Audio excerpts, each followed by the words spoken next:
Welcome to the first day of the rest of your life. I'm Dan the Blood Man from Your Florida Blood Services. Did you know it was yours? Did you? Well, it is. We're Tampa Bay's not-for-profit community-based blood center, providing blood for patients at 46 hospitals here in Tampa Bay, where 1 out of 7 patients who enter, 1 out of 7 will need blood or the parts of blood I'm going to talk about today. That blood can only come from volunteer donors. There are no artificial substitutes. We need almost 1,000 donations a day in Tampa Bay. That's a lot of blood. Why is that? We're blessed being the West Coast Medical Hub, which is a great thing if you or your family need to have medical care.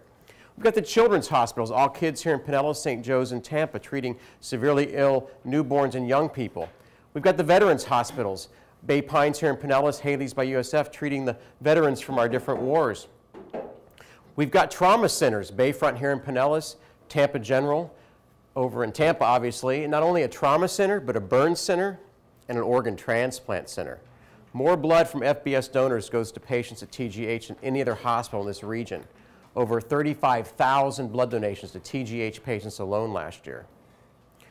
We've got Moffitt Cancer Center, the National Institutes of Health Cancer Center for the Southeast United States. Talk about people who need lots of blood products. People fighting cancer, which is oftentimes a long, long battle. In fact, more blood is used to treat diseases and people who have blood problems than accidents and surgeries combined. So if you're a blood donor, thank you. Please keep giving. The safety of our blood supply starts with healthy volunteers sharing their gift of life.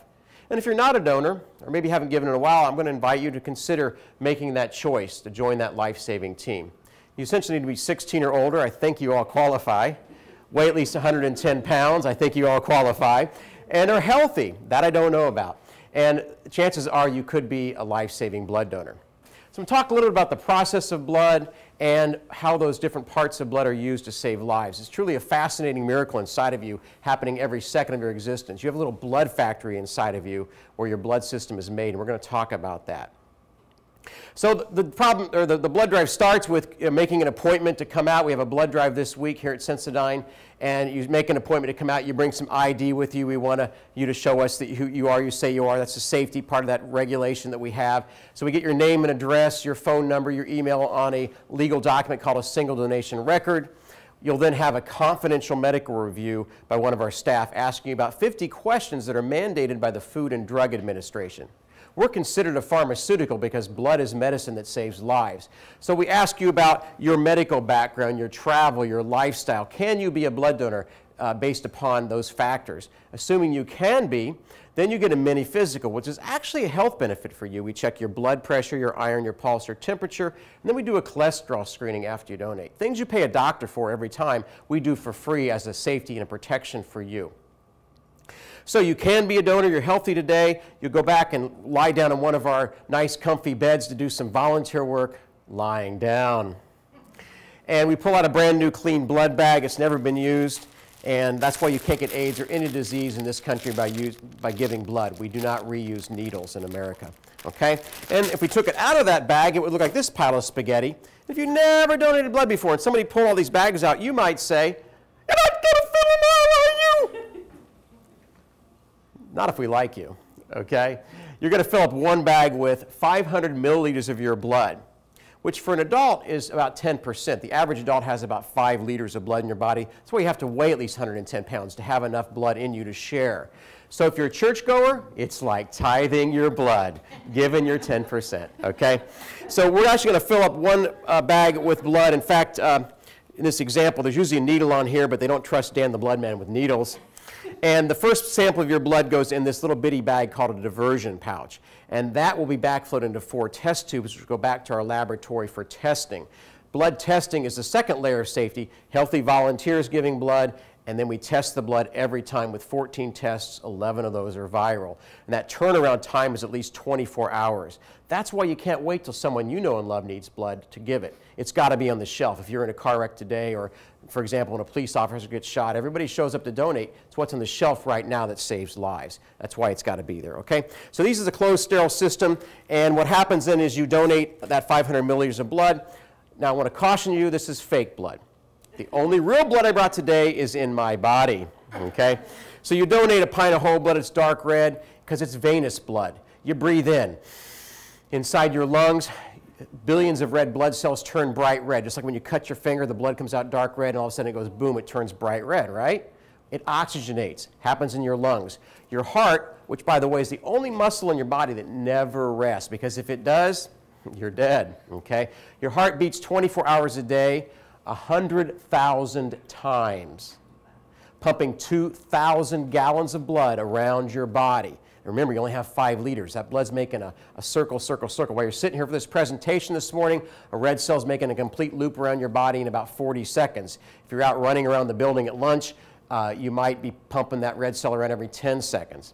So again, this is venous blood, dark red. You breathed in, it turns bright red. Your heart pumps it out through your arteries to capillaries.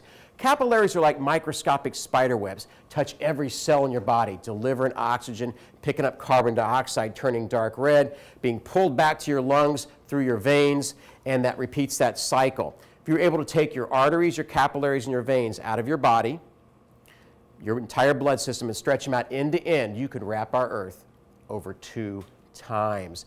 That's the extent of your blood system, touching every cell in your body, keeping you alive. So this is whole blood. You donate it. It's living tissue. It goes back to the blood bank where we start what's called a manufacturing process. This is put in a centrifuge, just like a large washing machine, and it spins it around, and it speeds up what gravity would do naturally. So what happens in one blood bag, again, this is my example, is that your heavier part of your blood, your red blood cells, sink to the bottom. The fluid portion of your blood, called plasma, rises to the top. Remember the closed sterile system? We open the connections between the bags. We squeeze this bag, pushing off the plasma and the platelets that are in it into the satellite bag, leaving behind a unit of packed red blood cells, to which there's another bag here of a preservative. We then can refrigerate this and store it for 42 days. Now here's a wow fact about your blood system. Your blood factory is in your body in your bone marrow, and all your bones have it, but the largest cavity is your pelvic cavity. It's kind of like a honeycomb structure inside of you, making stem cells. And stem cells are the parent cells of your blood system. And every day, for example, as healthy adults, you're making over 100 billion, yeah, that was the B word, 100 billion red blood cells. And they only live 100 to 120 days in your body. They have a shelf life inside of you, just like they do in my blood bag. But some of these are 1 day old and some of these are 120 days old, which is why we have a 42-day refrigerated shelf life. So this can be used for accidents, surgeries, traumas. People who are chronically anemic, they just don't make enough red blood cells. And that's how that part of your blood can be used to help save lives, by delivering oxygen to patients who have very, very low blood levels. So we still have the plasma. We spin it again in another centrifuge at the blood center and do a heavy spin, a hard spin, and that forces the other main cellular part of your blood we're looking for, your platelets, to the bottom of this satellite bag. We draw off the plasma that's left, and that leaves behind platelets suspended in plasma.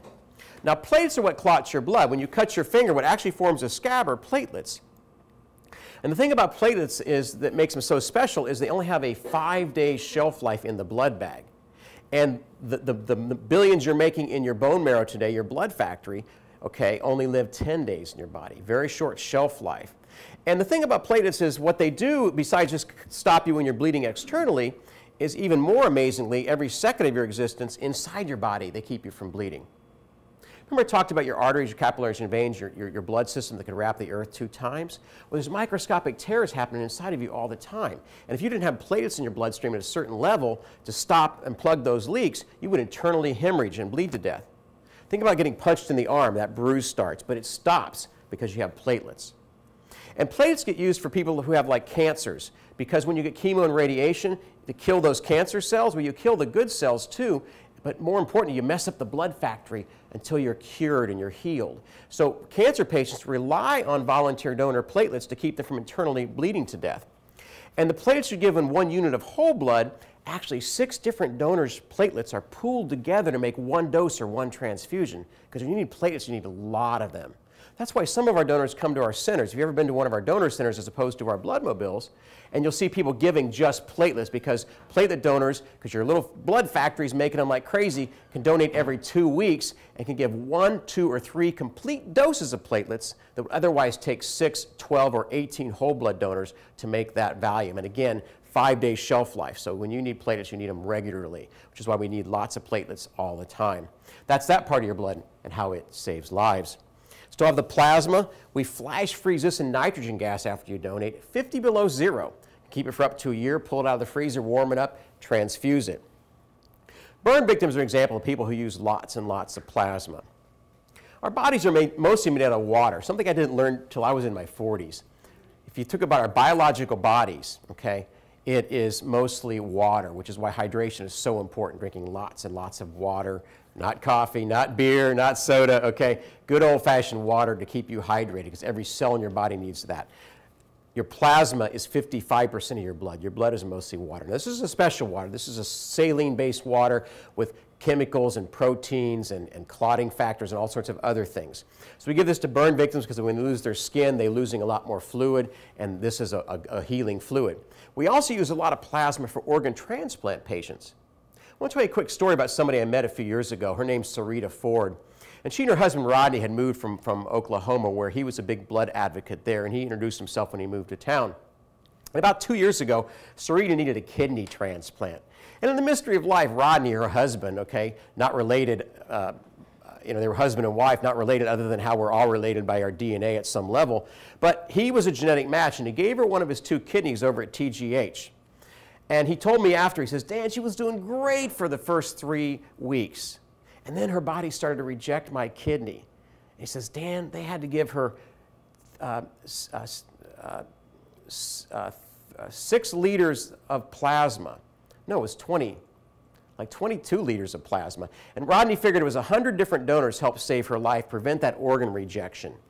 And she's alive today, and Rodney wishes he had had a kidney to save somebody else's life. And that's the miracle what your blood system can do. So every time you donate whole blood, which you can do as often as every 8 weeks, because you're a little blood factory, we get a plasma, a platelet, and a red blood cell, and you can save or sustain 3 lives. That is truly a miracle. Now, there's 3 reasons I've heard for many, many years, and I've been with Florida Blood and our predecessors here in Tampa Bay for over 24 years. 3 reasons people often say they don't give blood. The first one for many people is my excuse for years: I'm scared of needles. If you like needles, we probably don't want your blood, okay? It's a quick sting, it's a pinch in the arm. You know, patients don't like needles either, but they don't have a choice, but you do. You do. Second reason, I'll get AIDS if I give blood. You can't get AIDS by giving blood. It's what you're sharing. It's what's coming out of you into a clean, sterile blood bag, okay? You don't get any disease by giving blood. The third reason I often hear is, hey, nobody ever asked me. Well, maybe that's why I'm here today, to let you know about the miracle of your blood factory inside of you, making blood every day, and it's a gift that you can share that doesn't cost you anything other than a little bit of time. None of us plan on needing blood, but the reality is if we live to be age 72 or older, 90% of us will need blood, or the parts of blood I'm talking about. And if it's not you, it's someone you know and love, and it's got to be there. I've come to believe in my 24-plus years of working at Florida Blood Services, and now 25 gallons of donations, because I overcame my fear of needles, saying I can't ask people to do what I've never done. And once I did it, I said, you know what, it was all up here, really. It really was. And I've come to believe giving blood is good for your body, your mind, and your spirit. It's good for your body. Every time you donate, blood pressure, iron, pulse, temperature, cholesterol screening, things you pay a doctor for, we do on a regular basis when you donate, and you can track that. You have a website, confidentially password protected, and you can track your donation history and those factors of your body. And I take it to my doctor. Here's my blood pressures the last 6 months. Here's my cholesterols, and it's just a benefit. And also for you middle-aged guys like me, giving whole blood twice a year lowers your risk of heart attack and stroke. Women lose their excess iron through their menstrual cycle. Men don't. We tend to have too much iron in our system. It's hard on your liver, hard on your kidneys, and it's like a partial oil change, guys, every time you give, okay? So giving blood is good for your body. It's good for your mind, your peace of mind. Again, none of us plan on needing blood, but it has to be there, and that way we have to pay it forward. There's a woman, Dr. Sassima, worked at a cancer center and wrote this quote one day that I really liked. And she says, you know, giving blood should be viewed as a community responsibility. Remember, it's our blood center. She said, like paying your taxes, inoculating your children, observing the rules of the road. You know, you pay it forward because someday it might be you or your loved one who needs blood and need that transfusion, and it's got to be there. So giving blood's good for your mind, your peace of mind. And finally, giving blood's good for your spirit. Winston Churchill, the Prime Minister from England, said, "You make a living by what you get, and a life by what you give."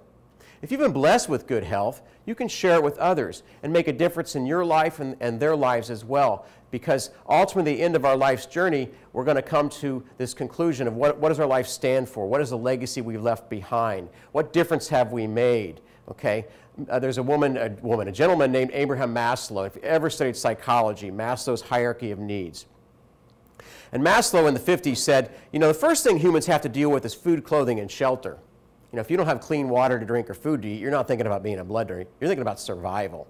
But you get those basic needs met. And your next level of needs, love, relationship, knowledge, understanding, things that you go to school for and you get married for and you have families for, is that next level of needs and relational. But at the top of his pyramid is what he called self-actualization and transcendence. What's going to define my purpose on life? What difference will I make? What will I leave behind? And what is it going to mean? You know, we're mostly made out of water as biological units. So it's our minds and the choices we make and our spirits that whether we lift up or not ourselves and others that define our life's journey and what gives it meaning. And I want to put forth to you that giving blood is one way we can make a difference. And again, in our lives and the lives of others. It's a legacy we can leave behind of how we care for one another. That's truly a miracle, a gift of sharing something we've been freely given, our good health and our blood that we manufacture every day. So I'd like to thank you for having me here this morning to tell you a little bit about your blood system and to encourage you to join that lifelong journey. Make it part of a healthy lifestyle of being a regular blood donor and make that difference. Can I answer any questions for anybody? I know sometimes people always had a question or wondered something that maybe I talked about that you didn't understand. Yes, sir. I'd like to know where I can get a pair of those pants. You know, I started 24 years ago, the first conference I ever went to, women wearing red skirts, women wearing red suits. I get it, okay? They are hard to find. You have to go to ethnic stores, okay? I didn't buy the hat that matched, though. I got it. Yes, sir. I try to be a regular donor here at Cincinnati, and sometimes when I'm not available during the blood cycle, I'm out on the road. Can you give blood? Do you have like a code for Cincinnati? They should be able to tell you that, and if not, your chairperson could give that to you. Yes, any of our centers, any of our mobiles, you can go to them and say, I want you to credit Sensodyne, or my church, or the hospital. Some of our hospitals will give out their codes and encourage patient families to give on their behalf, okay? You know, the way we operate, you know, blood is freely given by volunteer donors, but it costs us money as your nonprofit blood center to draw the blood, test the blood, pack the blood, ship the blood, okay? We're a fee-for-service organization, just like a nonprofit hospital. They give you medical care, they bill your insurance for what it costs to do that. These great multi-bag blood bags, they're sterile plastic that actually breathe so they can oxygenate without leaking. These are like 20 bucks. And we're buying gazillions of them, but they're like 20 bucks. Costs over $50 to test a blood donor every time for all those diseases, okay? So you can credit anybody you want. It's the gift you're giving, and it acknowledges their support of our community because, again, it's our community's blood center, and we all have to support it in whatever way we can. Any other questions? Yeah. Yes, sir. Years ago, I went to give blood, and I had hepatitis when I was a kid. But I haven't had anything since. It's been a long time. I don't know if that's still true or not. Yeah, that's a very good question. We're regulated by the FDA and others, okay, and they change standards at times. They reevaluate, like they just did a big reevaluation of malarial areas. Used to be you go on a cruise and malaria area, you're out for a year, yeah. But they've changed some of that, so don't be discouraged, and you can either call us ahead of time and I have a medical question, or come out to the bus and have staff look at that. My understanding of hepatitis, if it's before age 11, you're okay. But a lot of times we have people that test positive for hepatitis and things that are actually what we call a false positive. And again, we're mandated by the government to do all these tests. We have high sensitivity levels. So your healthy body might have been exposed to hepatitis. You never actually got it, but your immune system shows it in your bloodstream. And the science goes that your blood going to a patient who has no immune system, it could take off. So if we test you and find you test positive by our sensitivity, we'll actually do another test, make sure that you don't have it, and we'll notify you that. But by law, we can't use your blood, and we'll tell you you can't be a donor anymore because, again, it's about the patient's safety.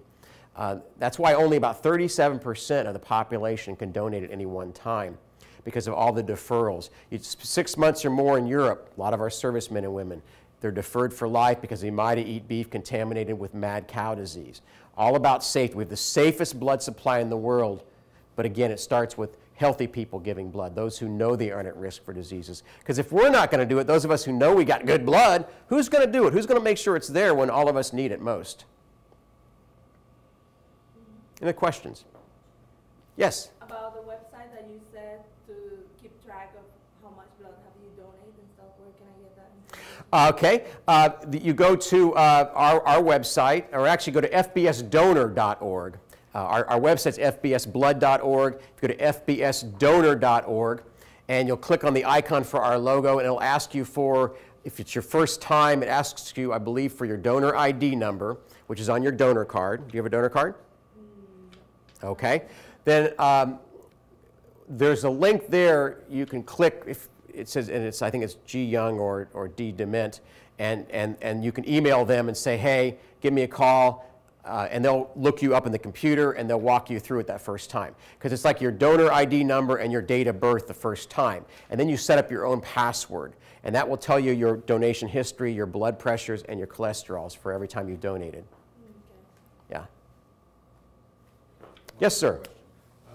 I've noticed that when I'm donating, as a standard, there's another donation that you're doing where you take out the, and then I'm not sure how all that works. Okay, let me explain that. That's great questions.